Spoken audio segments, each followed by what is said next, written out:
আমরা মনে করি যে বাংলাদেশের সকল মানুষকে একই সাথে অংশগ্রহণমূলক একটি গণপরিষদ গঠন করা হোক, যে গণপরিষদের মধ্য দিয়ে জনমানুষের একটি সংবিধান তৈরি হোক, যে জনমানুষের সংবিধানের মধ্য দিয়ে মানুষের যে মুক্তির লড়াই, সেই মুক্তির লড়াইয়ে আমরা অংশগ্রহণ করতে পারব। আমাদের দীর্ঘদিন পর একটি সুযোগ এসেছিল। 1947 সালে আমাদের একটি ভূখণ্ডে লড়াই ছিল, 71 সালে একটি জন আকাঙ্ক্ষার লড়াই ছিল, কিন্তু প্রত্যেকটি লড়াইয়ে আমাদেরকে পরবর্তীতে বিভিন্ন দল, গোষ্ঠী, পক্ষ যাদের কাছে আমাদেরকে দলদাস হয়ে বাধ্য হয়েছে।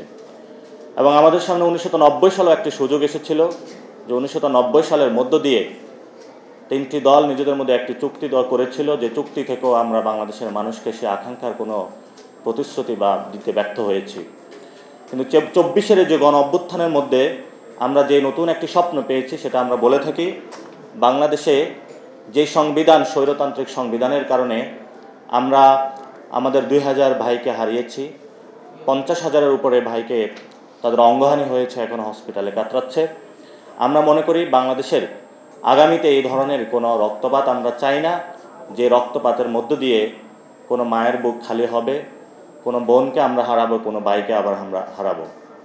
যে প্রান্তে আমরা বর্তমান বাংলাদেশে দাঁড়িয়ে রয়েছি, জিওপলিটিক্যাল স্ট্র্যাটেজিকে আমরা দেখেছি যে বাংলাদেশ নিয়ে বিভিন্ন জায়গায় ষড়যন্ত্র হচ্ছে, এবং জাতিসংঘের যে রিপোর্ট এসেছে আমাদের সামনে, সেখানে আমরা দেখেছি কিভাবে আমাদের ভাইদেরকে আয়নাগড়ে এবং বিভিন্ন প্রান্তে কিলিংগুলো করা হয়েছিল।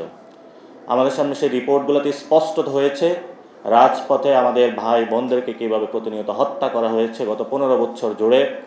আমরা সেই রিপোর্টগুলোতে দেখেছি বিভিন্ন রাজনৈতিক দল, বিভিন্ন পক্ষ গোষ্ঠী যারা বাংলাদেশের জনগণের পক্ষে দাঁড়িয়েছিল, তাদেরকে অগণতান্ত্রিকভাবে নির্বিচারে রাজপথে হত্যা করা হয়েছিল।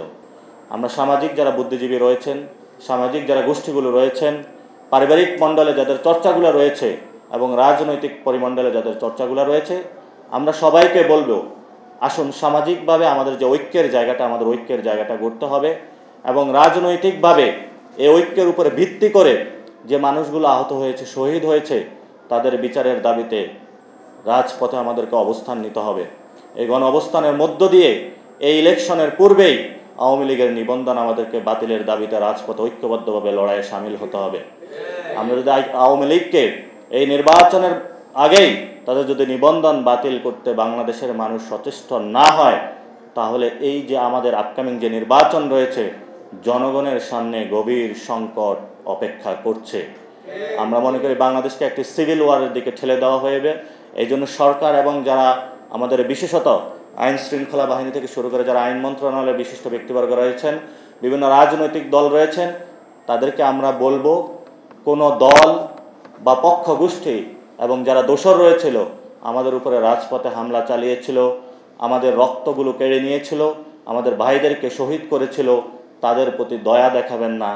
তারা সামাজিকভাবে তাদেরকে বয়কট করুন, পারিবারিকভাবে তাদেরকে বয়কট করুন, বিচারের দাবিতে ঐক্যবদ্ধ হন। বাংলাদেশের আওয়ামী লীগের একমাত্র সমাধান হলো তাদের বিচার প্রক্রিয়ার মধ্যে যেতে হবে।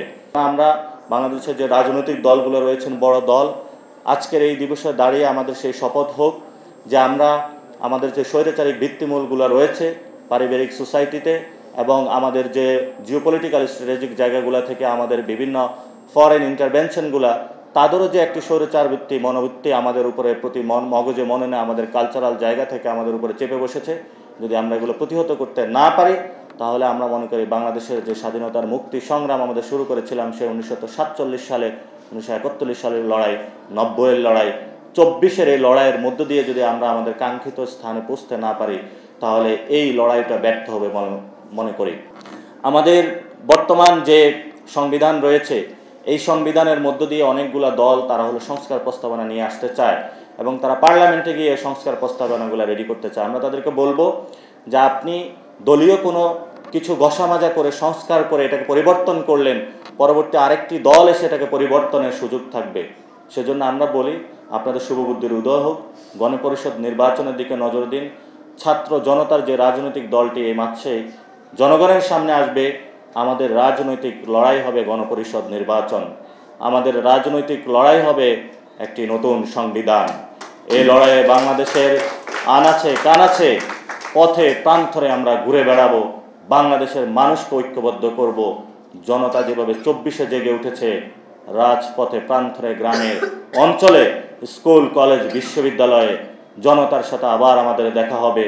আমাদের সামনে আসবে একটি নতুন সংবিধান, যে সংবিধান আমরা আগামীর গণপরিষদের মধ্য দিয়ে পাবো।